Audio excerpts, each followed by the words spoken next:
How do you lose almost $4 billion on paper in a single quarter when your actual physical oil business is running red hot? Welcome to Earnings Unscripted. It is May 1st, 2026, and today we are looking at Exxon Mobil, ticker XOM, and their wildly confusing Q1 2026 results. So, Miro, I look at this print and my head just kind of spins. Yeah, it is the absolute definition of an accounting illusion. Look, if you just glance at the top line U.S. GAAP numbers, it looks terrible. Earnings per share came in at exactly $1. That is down almost 35% from $1.53 last quarter. But the actual operational reality is completely decoupled from that headline. Right, because of the naked hedge thing, which, sounds like a scandalous weekend in Vegas, but it really just means shipping delays, right? Yes, it is Middle East logistics causing havoc. They lock in financial derivatives to protect their trade margins, but because of disruptions, the actual physical crude ships did not arrive before the quarter closed.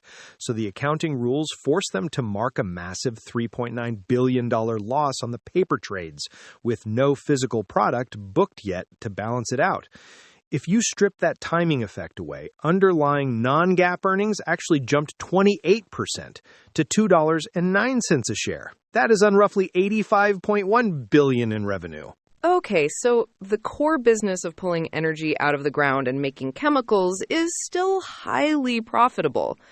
By the way, quick disclaimer for everyone listening. This is strictly our personal opinion and not financial advice, so please do not base your retirement strategy on our hedge terminology.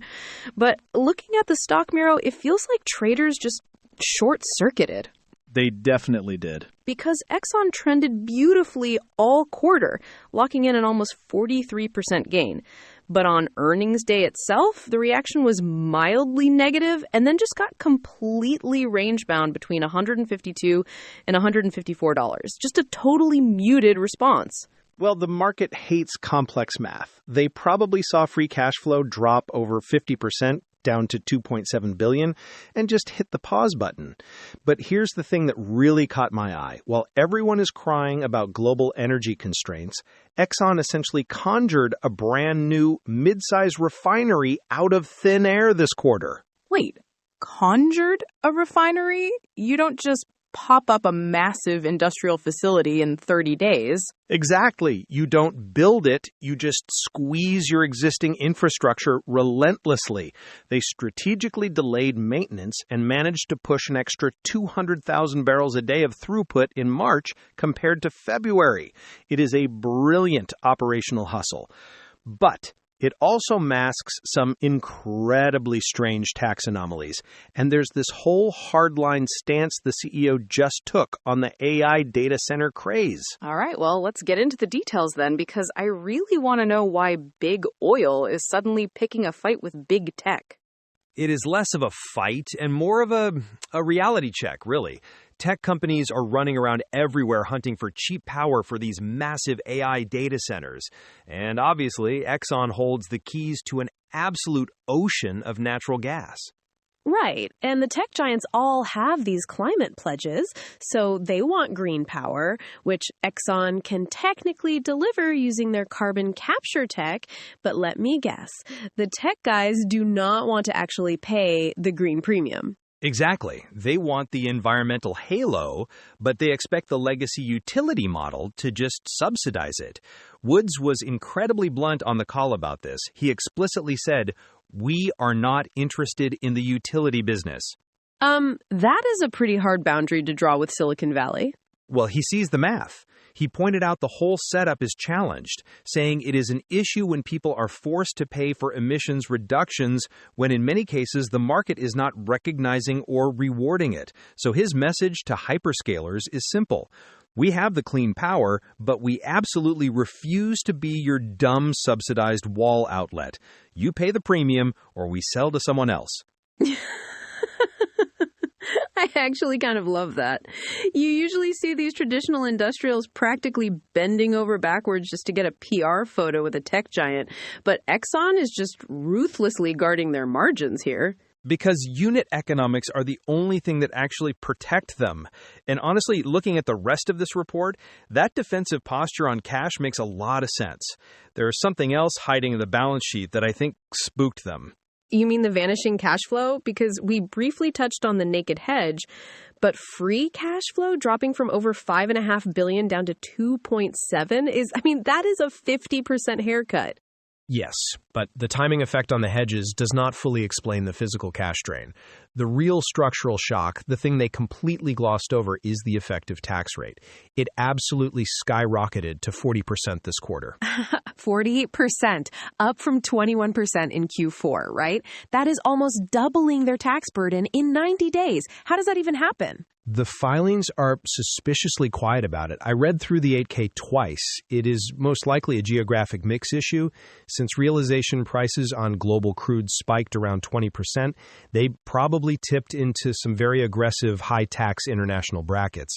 But still, a 19-point jump in the tax rate is just massive permanent drag on the system. And that is something you really cannot just outwork. We mentioned that magical refinery optimization earlier where they delayed maintenance to squeeze out an extra 200,000 barrels a day in March. But if 40 cents of every dollar you make from that hustle instantly evaporates to taxes, you are running the thermal budget at redline just to stand still. Woods was very proud of that downstream hustle. He literally called it spawning the equivalent of a mid-size refinery in 30 days. It's genuinely brilliant logistics.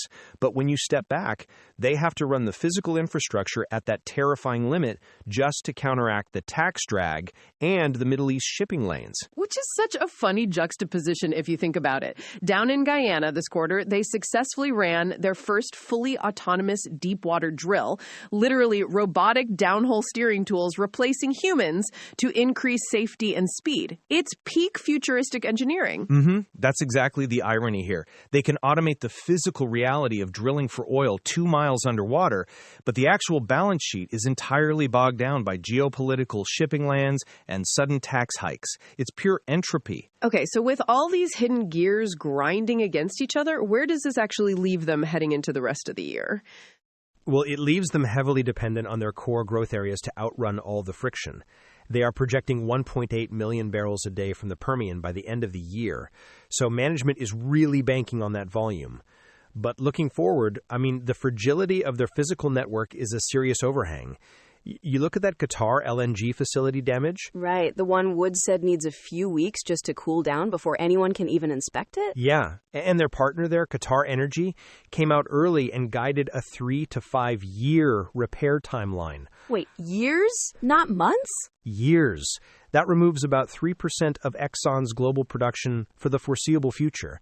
So they can automate their offshore rigs all day long, but you just cannot negotiate with broken infrastructure. Which makes their commitment to that $20 billion annual share repurchase pace look almost aggressively confident. If your tax rate just spiked and a major facility is down for half a decade, holding that buyback line is basically telling investors the core engine is bulletproof. It is capital discipline used as a blunt instrument. They are betting that Guyana and Permian growth will simply drown out the outages. Looking ahead, the absolute main thing to watch next quarter is that naked hedge. Management promised the $3.9 billion paper loss will reverse smoothly once those delayed physical deliveries actually arrive. But if global crude prices collapse before the oil hits the books, that temporary illusion becomes a very real cash deficit. So to wrap it all up, the underlying machine is incredibly efficient, but the real world is making it very, very hard to keep the cash. Just optimism with a massive geopolitical tax bill. Yeah, entropy with a dividend.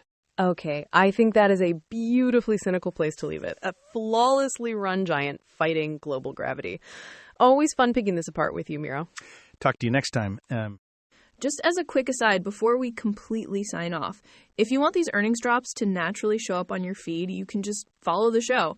And as a little peek behind the curtain, we actually use AI to help scrape those massive SEC filings so we can pull out the best narratives a lot faster. Anyway, we always love hearing what you want us to cover next, so drop your ticker requests at earningsunscripted@datamadness.ca or just grab the X link right down in the show notes. Catch y'all later.